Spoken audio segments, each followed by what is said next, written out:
And we are back for our daily college basketball best bets here on Tuesday, February 24th. We've got a fun slate of games today on this college basketball Tuesday, coming off of a massive Monday, not just on the channel, but in college basketball in general. My goodness, the two ranked matchups. We go 2 for 2 on these big underdog plays, two underdog blue bloods at home. UNC cashes, Louisville try to make their push at the end of the game, but North Carolina prevails. And Kansas versus Houston, the Jayhawks go on that 10-0 run going in, or 11-0 run going into the locker rooms at halftime. They end up winning that game by 13 against Kingston Flemings and the Houston Cougars. And Darren Peterson, DNP, I'm joking, didn't have a great game. Again, I still think Peterson's the best player in college basketball, but Kansas wins regardless. They beat Houston at home. They've already beat Arizona at home this season. What a team the Jayhawks are. Again, get your money in on Kansas to make the Final Four while you can. But we go 2 for 2 yesterday, two home dogs. UNC closed around plus 160 from what I saw. Huge day for us. Let's keep it moving. Overall 3-2, by the way.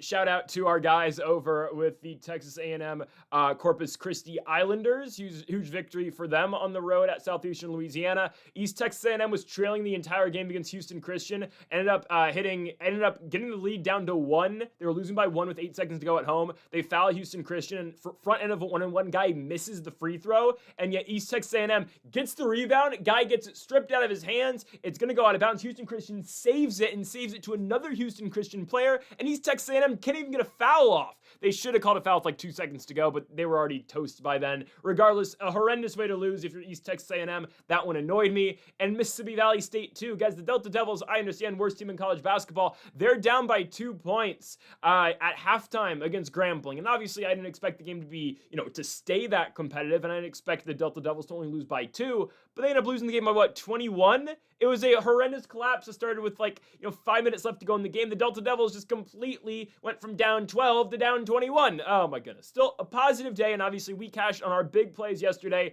Plus 120 yesterday. We got it at UNC. Plus 125 at Kansas. Line moved more in the direction towards Kansas. UNC line moved more towards Louisville. Regardless, again, the two plus money dogs at home cash for us. Let's look for more of that same success today, again, for our Tuesday college basketball best bets. Also on the channel later today, our NBA best bets. Make sure to join us for that today. Some really good games in the association. Thunder, Raptors, Knicks versus Cavs, Lakers, Magic, Celtics, Suns. Some great games. You're not going to want to miss our association best bets later today. And on Greedo Plays MMA, our UFC Fight Night Mexico full card predictions. Brandon Moreno taking on Lonnie Kavanaugh from Mexico City, Mexico. Go check out Greedo Plays MMA. That's going to be linked in the description down below. And go subscribe to Greedo Plays MMA if you have not yet.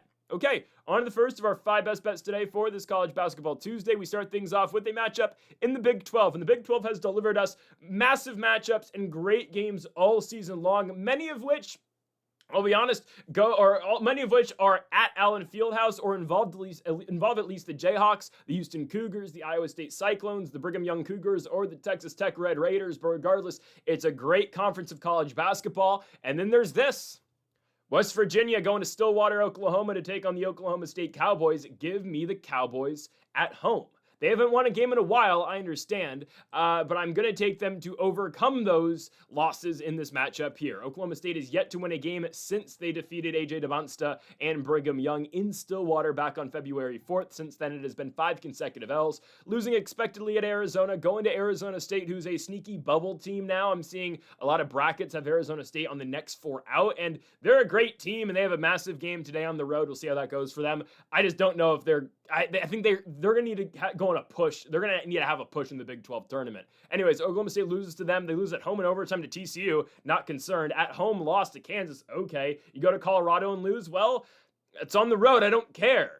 Home Oklahoma State can play good basketball. Again, the Brigham Young game is a prime example of that. K-State coming to Oklahoma State. The Cowboys win the game by 1. Here comes ranked UCF into Stillwater. Oklahoma State wins the game by 11 points. They've been a good home team this year for the most part. I know, again, a competitive loss to TCU, a loss to Kansas. I'm not concerned. Losing to Iowa State at home, who cares? Baylor, you would like that game to be a little more competitive, but for the most part, I like what we've gotten all year long out of Oklahoma State, and I'll get down to how I see this game playing out and the main reason why I'm taking OK State. But they're taking on the WVU Mountaineers, West Virginia, with a better conference record. They are 7-7 in the Big 12. Oklahoma State's 4-10. Both these teams actually have a record of exactly 16-11. But for West Virginia, They've been losers in 3 out of their last 4 games, losing at home to Texas Tech, going to UCF and winning, and then back-to-back losses going into this game. And a home loss to Utah, you just can't take. Absolute worst team in the Big 12 currently, and then you go to Texas Christian and you lose that game as well, only by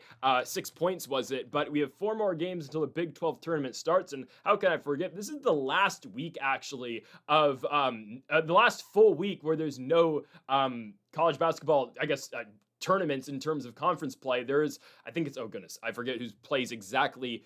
Is it the SWAC that's next? No, it's not the SWAC. Somebody has a tournament next Monday. It's not the ASUN, it's somebody else. I'm blanking it. It might be the Southland. I don't know. Regardless, we have conference tournament starting next Monday. I cannot wait. Do or die, win or go home basketball.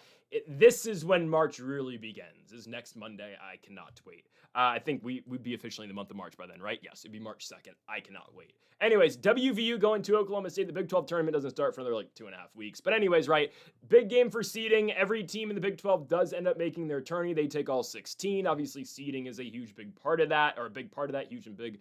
Those are the same thing. It's okay. Those are synonyms, but fine, whatever. West Virginia going to Oklahoma State. I'm taking the Cowboys here. And the reason why, again, is the scoring. Games in Stillwater. Whoever plays their game is going to win. If the score going into halftime is 28-26, and it doesn't matter who it is, we're likely screwed. Okay? We need Oklahoma State to get into the 30s scoring in the first half. If they do, we're going to be fine. That's how this game's going to work. Whoever dictates their pace and plays their game is going to win. West Virginia, typically a slower paced team, a team that's not going to score that many points. Oklahoma State, a team that wants to get out and run. They average about 80-something points per game. They are a much more fast-paced team. They are a better overall scoring team than WVU. Are they as good defensively? No. But Oklahoma State, I mean, we've seen at the best version of the Cowboys this season is when they beat Brigham Young in their last victory on the 4th of February, where they scored 99 points. I know Brigham Young started fouling with a minute and 20 seconds to go in that game, so obviously the points kept on racking up for OK State in that one, but you get my point, right? The best version of Oklahoma State is an OK State team that's scoring a lot of points, getting out in transition, and this is a team, by the way, that started 9-0 this season, and honestly picked up some decent wins, beat Texas A&M and blew out the Aggies. They beat South Florida. They went to Northwestern, won. They beat Grand Canyon. They started 9-0, then lost their game, obviously, against Oklahoma, and, well, the rest is history. Now they're sitting at 16-11. We'll see who takes over as the number one scorer of this game, because for the most part this year it's been Anthony Roy, but Anthony Roy's last 5 games haven't been great. Roy, senior out of Oakland, California. It's his 5th year in college basketball, I believe, but on 4 different teams. He's never really finished out a full college basketball season, as he's always gotten injured or something has sprung in the career of Anthony Roy up until this year, because so far so good, he is healthy, but played a year at San Francisco, only played 8 games, then went to New Mexico State 2 years after, only played 16 games, played really well last year at Green Bay, averaged 26 points per game last year for the Phoenix, until he went down in about December. I think it was a torn ACL, if I'm not mistaken, or it was a leg injury. I think it was a torn ACL. Comes back this year for Oklahoma State and has played well, is averaging 17 points per game. Again, the production recently, though, has not been great out of Roy. Barely struggling to get out of the single digit scoring wise. He does average 17 per game, but recently it's been Parsifala who's been the leading scorer for the Cowboys, their senior out of Iran. He's a big for this team, averages 14.5 points per game. This recent stretch has been huge for him: 16, 27, 21, and 14 points for the forward for the OK State Cowboys. 4th year in collegiate hoops, played 2 years at Southern Utah, played last season at Oregon State, and now is with the OK State Cowboys. Again, whoever plays their game is going to win, and I expect with the game being in Stillwater, Oklahoma State's going to play that high-paced style matchup, and I don't think WVU is going to be able to keep up. The Mountaineers are led by Hunter Huff. Huff's averaging 15 points per game. Brandon Lorient as well averages 11, but Huff is WVU's guy. Senior, undersized point guard, don't get me wrong, he's 5'10", but 4th year of college ball, played 1 year at VMI. He was great for Chattanooga, was on that Chattanooga team last year, obviously that won the NIT, and now here at West Virginia is averaging 15 points per game. Again, undersized guard, but a guy who is going to be able to score. Is going to chuck up a million 3-pointers. I'll say he's like a lesser version of Josh Hubbard. He's going to chuck up 10 3-pointers per game. He'll hit anywhere from 1 to 4 of those. But he's going to shoot the three-point ball quite a bit. They rely on Huff to score quite often. Hasn't been great recently efficiency-wise, but he's definitely their best guy. But a team, again, in WVU, where points are going to be at a premium, I think, in pretty much every single game that they play. I understand this one should be more up-tempo, and I would expect West Virginia to score more points than they usually do. But, again, I think Oklahoma State dictates the pace of this basketball basketball game. I think they played their style, and I gotta hope Anthony Roy has a good game as well. I think Oklahoma State can be nasty from beyond the arc. I'm looking at Roy, Fala, Miller as well, who averages 12 and is a 39% three-point shooter. I like the Oklahoma State Cowboys to finally get a victory here. There's a reason too, by the way, they've lost 5 games in a row, and they're still a minus 130 favorite. Yes, they're at home, but they have not been playing great basketball as of late. It's just this matchup really favors the Cowboys in my opinion, so I gotta go with OK State at home in Stillwater. Oklahoma State money line to kick off the day at 4 o'clock on CBS Sports Network, minus 130 for the Cowboys. On now to our second best bet of the video. We're going to jump straight to the 6 o'clock hours. We're going to have 2 best bets at 6 and 2 best bets at 8 as well. I think the value today's later in the schedule. Let's go now to the Mountain West. As yes, I'm taking San Jose State to cover 6 points on the road in Colorado Springs against the Air Force Falcons. Yes, let's get this out the way. San Jose State is yet to win a road game all year long. That includes their non-conference schedule. They are yet to go on the road and win anything. Air Force, though, let's state the fact here. Air Force is 0-16 in the Mountain West. And although you can look at San Jose State and say, oh, well, they're 7-20. They are 2-14 in the conference. Look at how they've been playing recently. This last 5-game stretch, really last 6-game stretch, we've seen encouraging signs out of SJSU. And most of their losses are going to be high-scoring games where they just can't keep up, and they try to match their opponents shot for shot, but unfortunately, they just fall a little bit short. The prime example of that is UNLV. Competitive first half. San Jose State is going to fall behind in the second. They did, stick around enough to cover the spread. So we were, grateful for the Spartans for that attempt over in Las Vegas. But look at this last 6-game stretch. 10-point loss at home to New Mexico. Okay, yeah, they did beat the Lobos last year at San Jose State, where that was a crazy game. I was at that one. That was unbelievable. Latrell Davis game winner for the Spartans last year. But, they played New Mexico competitively this year. They go to Fort Collins, lose to Colorado State by 8 points. UNLV game on the road, just talked about it, lost by 7, but really competitive first half. And the fact of the matter is, they're able to score 75 points at UNLV. They're able to score 80 points against New Mexico. And how many defensive, low-scoring games have we seen the Lobos in this season? San Jose State scores 80 against them. They play GCU at home, lose by 15, but score 79 points. We'll take it. How about a home victory against Nevada? The same Nevada Wolfpack who just beat Utah State yesterday or 2 days ago. I mean, I'm telling you, the Mountain West is screwed right now. We're gonna have another Mountain West game, so I'll talk with 2 more teams that are kind of more involved in the, in the hunt for March Madness. Obviously, more than San Jose State and Air Force, who would have to win their conference tournament to get in, which will not happen. But yeah, I just don't know how many bids this league is going to get. This conference is going to get, because right now it's not looking good for them. I mean, maybe they get 2, 3 would be kind of stretching it. I'll be honest, they're gonna need some help to get 3. But yeah, it's just that's how the Mountain West is going because of things like, Nevada going out and beating Utah State. Again, I don't want to get too deep into the entire equation of who's going to get in the tourney for the Mountain West, but I mean, there's a legitimate chance it's only 2. Yeah, I think it's going to be 2, honestly. I struggle to see how San Diego State or Nevada can get in. They're just, unless they win the tournament, and if New Mexico doesn't win the tournament, maybe they get held out too. But again, more on that in a little bit. I'll dive deeper into the at-larges and just the overall conference bids that the Mountain West or tournament bids that the conference is going to get. San Jose State going to Air Force here. I think we're okay, right? San Jose State just beat Nevada, who just beat Utah State. I know you can't play common opponents like that all the time, but the problem is for the Falcons, they are yet to win a basketball game in the Mountain West. They are yet to win a basketball game in the year of our Lord 2026, and they have not won a basketball game since November 23rd, 2025, where they beat the IU Indy Jaguars. It's been nothing but L's since. L's that include San Jose State the first time by 8 points. SJSU should have won by more points in that game, but it is what it is. All right, San Jose State won and covered that game against Air Force back in early January. It was an 8-point victory for San Jose State. Competitive first half, but the Spartans did find a way to pull away officially in that second half. But Air Force has many worse losses than SJSU. I mean, I know Navy may win the Patriot League. If San Jose State played Navy, I think I'd take San Jose State. Would I? Yeah, I think I would.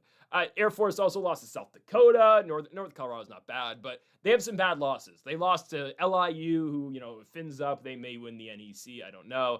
They lost to Austin Peay by 20 points. This is not that great of a basketball team.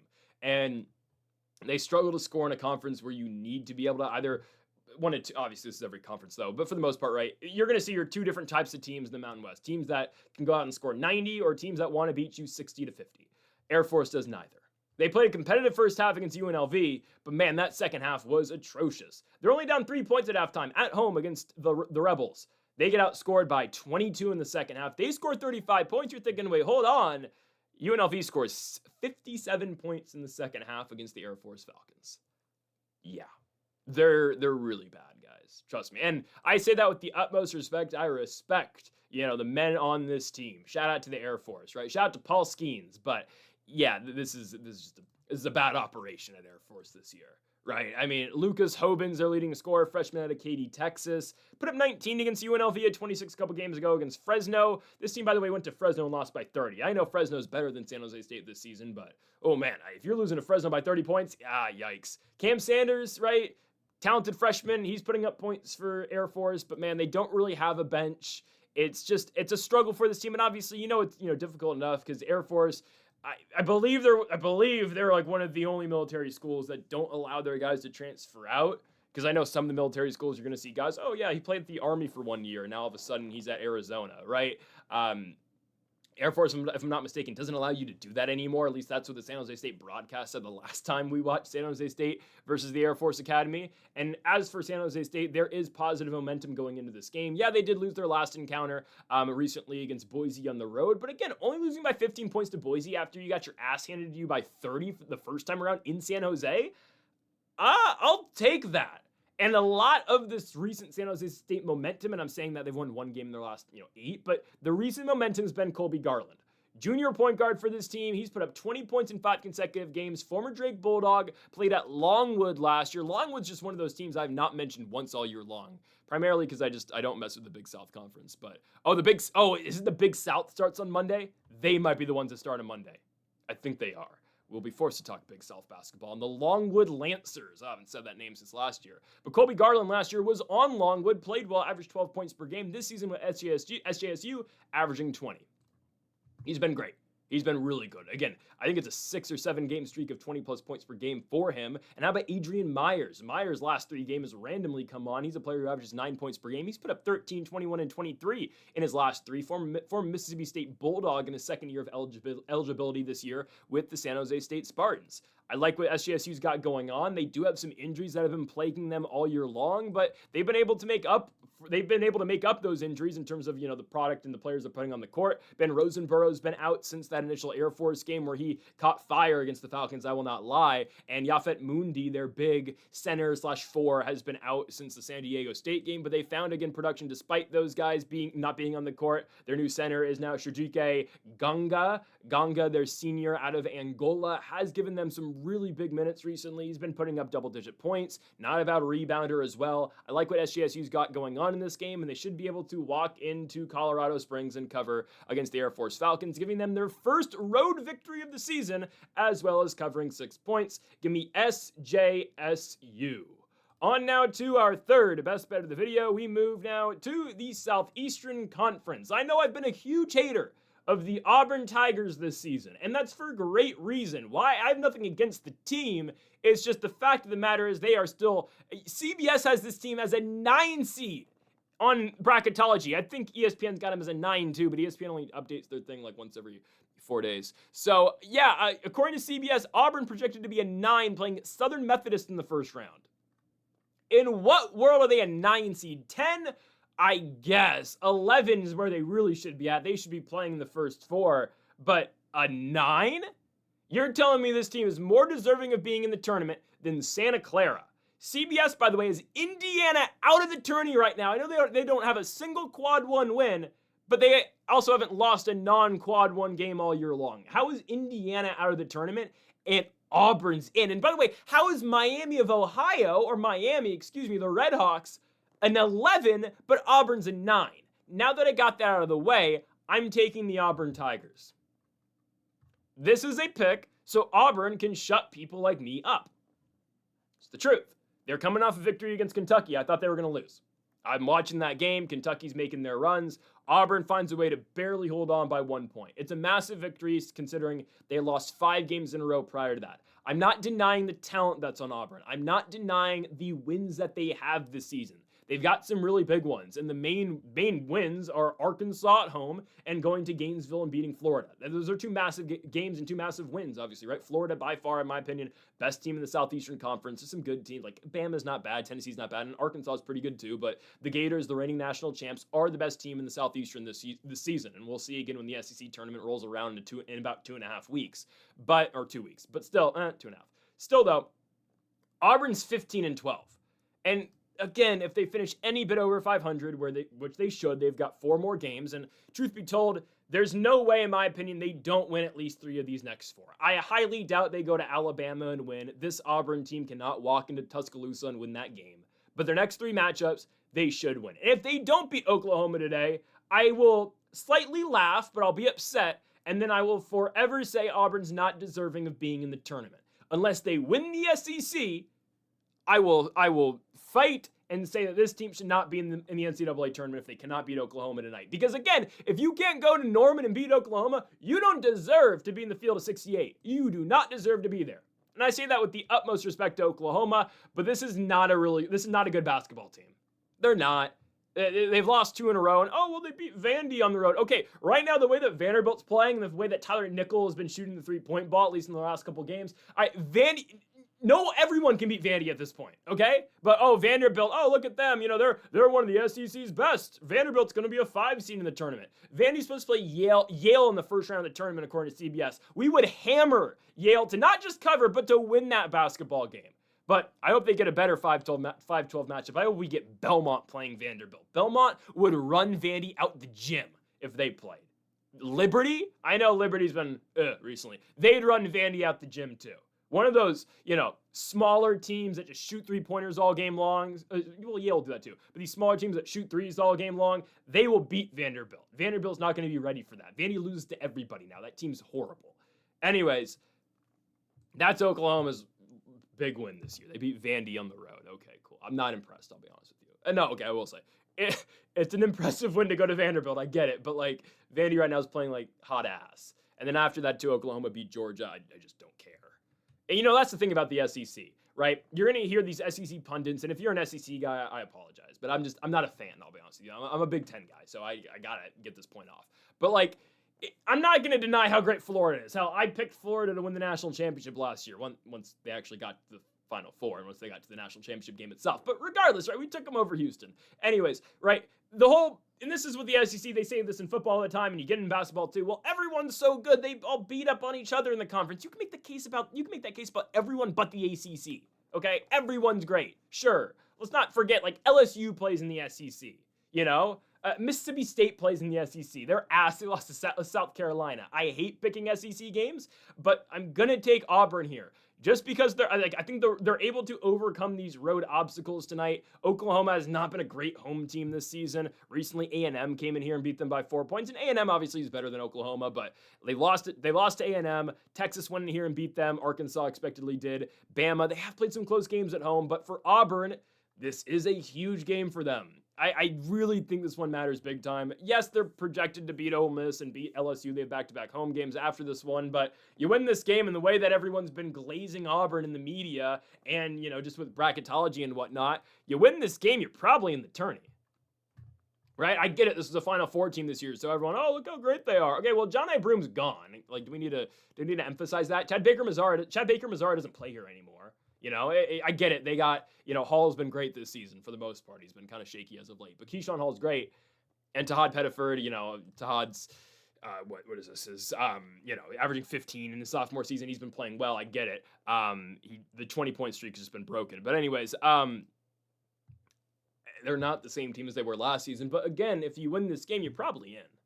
Puts you at 16-12. You probably beat Ole Miss and LSU, so that puts you at 18-12. You lose to Bama, you're 18-13. Even if you're a first round exit in the SEC tourney, 18-14 is going to get you in. They won't lose in the first round of the tourney either, because I believe they'd be projected to play a pretty good matchup in the first round. They're the 11, so they'd get Oklahoma again in the first round. They beat Oklahoma on a neutral site. I think Auburn's in a pretty good position as long as they win this game, and I hate on this team. They are much better than the Oklahoma Sooners. I mean, again, if they don't win this one, they will be on all-time hate watch for the rest of this year. 100%. They are a much better team than Oklahoma. Keyshawn Hall, who I know has been a little bit iffy as of late. He was great against Mississippi State, but did not have a great game in the win against Kentucky. He only scored 13 against Vanderbilt. If Keyshawn Hall plays a Keyshawn Hall game, and the Keyshawn Hall games we watched last year at UCF and hell the year before when he played for GMU, he should be scoring 30 tonight against this team. I fully believe it. I get it. Oklahoma's got some decent bigs, but Keyshawn Hall should be able to win those matchups, right? Hall averaging 21 points per game. Todd Pettiford, right, had 6 consecutive games with 20-plus points. That got broken in their last game, but Pettiford's been really good. Kevin Overton. There's some good players on this team. Keyshawn Murphy. As for Oklahoma, yeah, Nigel Pack's a good guard. He averages 16, but he's severely undersized, right? This is, what, 6th year of college basketball, 2 at K-State, 3 at Miami, now his final season with the Oklahoma Sooners. He's averaging 16 points this season, put up 6, though, against A&M. Xavier Brown also averages 16 a game, another guard for this team. He'll play the 2, he's 6'2", but last 3 games for him, 5 points, 5 points, 10 points. Scoring recently has not been great for Oklahoma, and I don't think it's going to be great against this Auburn team, which, again, I have hated on them. But the problem is for, I guess, well, no, there's not a problem tonight. We're happy with it. They should be able to dominate this team down low with Keyshawn Hall and with Keyshawn Murphy, too. Keyshawn Murphy, right, former Mississippi State Bulldog, played 3 years there. He started all year long with Auburn alongside Hall. How about his last couple games? You know, Keyshawn Hall scores 10. Well, okay, Keyshawn Murphy scores 25 against Kentucky. That's the problem for Oklahoma tonight. They don't have the bigs match up with both of these guys. I think Auburn easily wins the basketball game. And again, if they don't deserve to be anywhere near the tournament. I would argue don't even invite them to the college basketball crown if they can't win this game. Go to Norman and take care of business, and I guess I will kind of accept you as a first 4 team in Dayton. Their reward, okay, you win this game, go play Santa Clara should already be in. Go play California over in Dayton, or go play New Mexico in Dayton, and then we're talking. Speaking of the Lobos, here they are. -110 on both sides between the New Mexico Lobos and the Nevada Wolfpack. Big game in the Mountain West Conference. We talked about it earlier with that, I gotta say, the opposite of a big-time game in the Mountain West between San Jose State and the Air Force Falcons. But with the Mountain West tournament approaching, right, all these conference tournaments obviously are coming up soon, but with the Mountain West Conference tournament coming up and every team making the field, obviously positioning matters, and position in the standing really matters too. As of now, New Mexico would be the number 2 seed in the Mountain West tourney, and Nevada would be the number 4. That would put both of them immediately into the quarterfinals, but a potential loss here for Nevada would sink them down to 5, where, in all fairness, they would just go and play Air Force, and some teams, honestly, would probably rather get that Air Force tune-up game right before playing the number 4 seed, which would then be Grand Canyon. So that's the weird one there. Like, some teams, again, I know you have to play on back-to-back nights, but your starters don't have to play more than 20 minutes, and you just go beat up on Air Force before, getting to play, Grand Canyon or Nevada, whoever it's not going to be. Anyways, New Mexico's in a pretty safe spot to, skip the first round and have a bye, but obviously this game's a lot more than a bye in the Mountain West tournament for New Mexico, as they're hoping to still get into the NCAA tournament as an at-large, and this game's going to be a huge one for that. I wouldn't say they're eliminated from an at-large spot if they can't beat Nevada here, but again, this one's going to go a massive way if they don't, right? I mean, they would need to probably win out to reclaim their at-large spot. They'd have to beat San Diego State at home. They'd have to beat Colorado State at home, and the biggest, they'd have to go to Logan, Utah, and beat Utah State on the road. Again, New Mexico, if they can win their next 3, then you go into Utah thinking, okay, if we win this one, great. There's a chance we might actually have to play in Dayton, but if you lose, okay, it's not the end of the world. Like, as long as we win a couple games in the Mountain West tourney, as long as we're in the semifinals and we're in the Final Four in that thing, we should be okay, and we should move on again to the NCAA tournament and probably Dayton, but still, that's what New Mexico is looking at going forward. You don't win this game tonight in Nevada, then you look at your schedule and say, okay, we have to go to Utah and win. And that's assuming they beat the Aztecs of San Diego State. So New Mexico, again, needs to be winners in 3 out of the next 4. 4 out of 4 might send them out of Dayton and straight into the tournament, but we shall see. The Lobos coming off 3 consecutive wins at Grand Canyon against the Havocs. What a game. What a weird game. Because, that entire game, for the most part, is New Mexico leading. Grand Canyon makes their big push in the second half. But then, Jake Hall happens. I loved watching Donovan Dent at New Mexico. And I'm not going to tell you Jake Hall is better than Donovan Dent. But as a true freshman, oh my goodness, Jake Hall is special. He is. This dude is phenomenal. A superb shot creator. A clutch time player. He's going to find holes in the zone. He's going to find ways to move off ball, to find himself open, create, again, 3-point opportunities. The dude is phenomenal. I cannot lie. In the GCU game, Hall goes 4 for 5 from beyond the arc, 8 for 14 from the field. The dude's a hooper. He can play. And he's the main guy I'm impressed with New Mexico. The one thing we do not need tonight is a low-scoring game. We cannot have it. We need New Mexico to score points. I've seen so many times this season, and we've been on the wrong end of these low-scoring New Mexico games. I hate them. The one I always will look at is the Boise game. We can't have that. The Utah State game, too, at home in the pit was awful. But I think, I know we need a lot of points tonight in New Mexico, and that starts with the true freshman out of Carlsbad, California. Of course, that is Jake Hall. Tomislav Bujlan.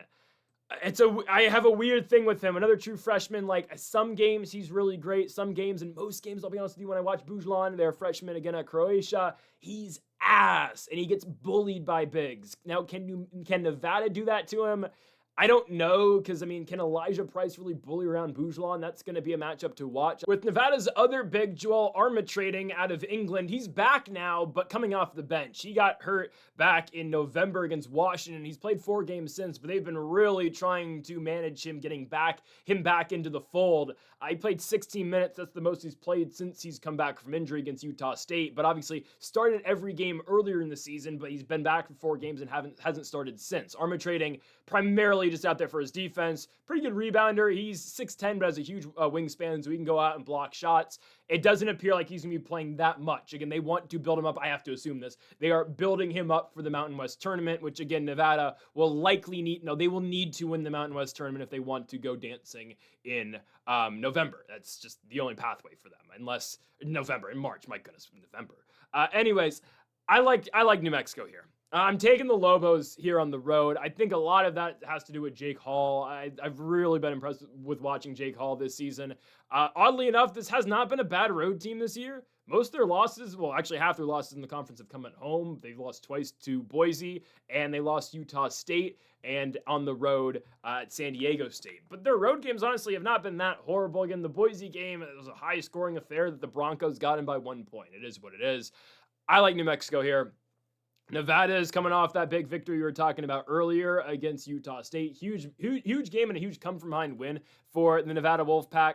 Corey Camper scores 20 in that victory for UNR. They're down big in that game. Well, I don't want to say they're down big, but they're down the entire way. And it's like Utah State's maintaining a good 6 to 8 point lead the entire way out. And then Nevada just goes on a huge run with about 4 minutes to go, takes the lead and ends up winning by 3 points. Unbelievable stuff from Nevada. Great victory for them. Again, Corey Camper scores 20. Huge victory over Utah State. Again, this conference keeps on shooting itself in the foot, even though Utah State will likely they're going to make the tournament regardless of what happens. They kind of have to, I believe. Right now, they're supposed to be a 7 or an 8. They'll get in the tournament as an at-large, but obviously there could be a bid stealer coming in as well in the Mountain West right now if it's not New Mexico. But huge win for Nevada. I think this is a typical letdown spot, though. I don't think they piece back-to-back. I don't think they piece these together back-to-back, because if they win this game, honestly, Nevada's in a pretty good spot. You beat New Mexico here, huge matchup, in-state matchup over in Vegas against UNLV. You go to Wyoming, and then a home game against Air Force. Very winnable, all of them, I'll tell you that. But again, I'm going to be going with the road team here in the New Mexico Lobos. Corey Camper's been great. Elijah Price, again, that's the matchup to watch him in Bujlan with, again, Armatrading still coming back from injury. I just like New Mexico a little bit more. I hope that the Lobos don't rely on the Croatian center in Bujlan, because, man, he has his games where he's just missing bunnies the entire way out. But really look for Jake Hall. He's the guy to watch this entire game. He's a 45% three-point shooter, and he's a guy who's going to take 5 3-pointers per game at the very least.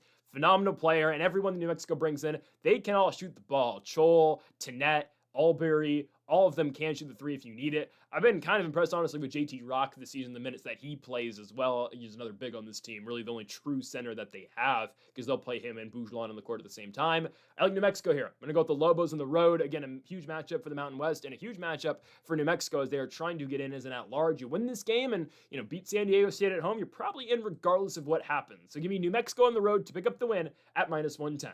We go on now to Los Angeles for the Battle of LA, as we've got the USC Trojans going to Pauley Pavilion to take on the UCLA Bruins. Another huge matchup on the bubble, but the question is, has USC booted themselves out of the bubble after their last game against the Oregon Ducks? As of now, yes. They can get back in it, though, if they beat UCLA tonight. And I mean back in the bubble, not back in the tournament. They still need a lot to go their way, and that would begin with potentially beating Nebraska at home on Saturday. That would be something that they absolutely need to do, right? They could keep their hopes alive by beating UCLA twice and then beating UW in Seattle. But to me, I think they need to beat Nebraska to get in, or at least have a really impressive Big Ten tournament. And again, that's where a lot of the bubble stuff, gets thrown up in the air because you just don't know because, some of these teams are playing one game in their conference tournament and they're losing. Some teams, potentially USC's got the chance to win 4, right? You just don't know how this is going to work out. Santa Clara is only going to have a chance to win 2 games in their conference tournament. And those 2 teams are being compared with each other right now, right? It's just, that's how the bubble works. And that's the beauty of college basketball, I guess we can say. Anyways, though, again, I don't agree with CBS's take of having Indiana on the first 4 out, even though they're net ranked 35 or 36, and yet USC, who's net ranked 58, is in the same tier as them. It's stupid. Anyways, I like UCLA to beat the shit out of USC today, though. Okay? I was so unimpressed by USC versus Oregon. And here's the thing about USC. If their entire team's not in foul trouble, they're not that bad. And the foul trouble begins with Chad Baker-Mazara, 100%. Baker-Mazara fouls out against Oregon, but he gets his 4th foul with like 11 minutes to go in the second half. His team responds, and his team goes on a big run. Baker-Mazara is telling Musselman, hey, get me back in the game. He's trying to, maneuver his way back into the contest. Musselman holds him until obviously they need him late in the game. But that's another thing. Eric Musselman, oh my goodness. You have 3 timeouts and you took him home with you? Your team's choking. They're up 7 points with a minute to go, and they lose to Oregon. The ass Oregon Ducks. Ooh, boy. Oh, man. That's a problem. I hope Wisconsin is anywhere near 6.5 against Oregon tomorrow. Just saying. Anyways, you can't lose to Oregon at this part of the season. To me, that cemented, okay, USC's not a tournament team. And unless they beat Nebraska at home and win out, they're not going to get in.